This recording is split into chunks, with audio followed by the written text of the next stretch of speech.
भाप निकलती है, ऊष्मा निकलती है, उसमें कितनी ताकत होती है पता है? ढक्कन में तो उठ जाता है, देखा?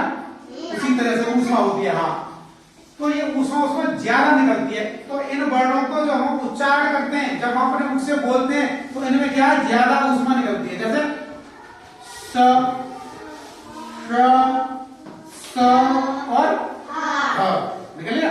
और वर्णों की परीक्षा यहाँ पे ऊष्मा हमारी ज्यादा निकलेगी। ठीक है, इसका जो जैसे परिभाषा है, जिन वर्णों के उच्चारण में गर्म हवा अधिक निकलती है, गर्म हवा मतलब ऊष्मा, वही ऊष्मा से मतलब है। ठीक है, जो हमारी जो है ऊष्मा जो है ज्यादा निकलेगी, इनका उच्चारण जब हम करेंगे। ठीक है, तो इसका अर्थ हुआ ये जो चार हैं इनमें क्या ऊष्मा हमारी अधिक निकल रही है, ये ऊष्मा में आ रही है, लेकिन इनका उच्चारण स्थान सभी का अलग अलग है।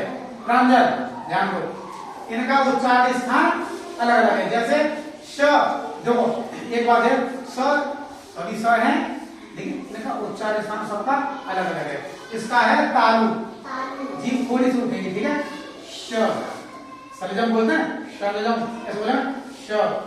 इसे बोलेंगे जब ट वर्ग जो है ट ठ, जीभ थोड़ी उठ के ऊपर, मूर्धा, इसका स्थान क्या है? मूर्धा।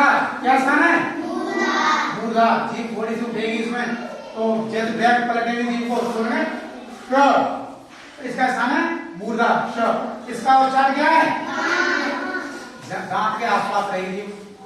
जब ट थ द ध जीभ लग रही है, ऐसे ही स।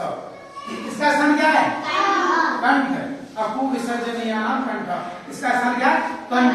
जैसे बोला ह, जो यहाँ कंपन हुआ है ना, गले के माध्यम से इसे हम उच्चारण करें। ठीक है, तो हमारे ऊष्मा कितने होते हैं? ऊष्मा कितने होते हैं? चार ये लिखे हुए। ठीक है, समझ में आ गया? अब कोई पूछे ऊष्मा क्यों कहते हैं, कौन बताएगा? बताओ चलो, इनको ऊष्मा व्यंजन क्यों कहते हैं, कोई बताएगा?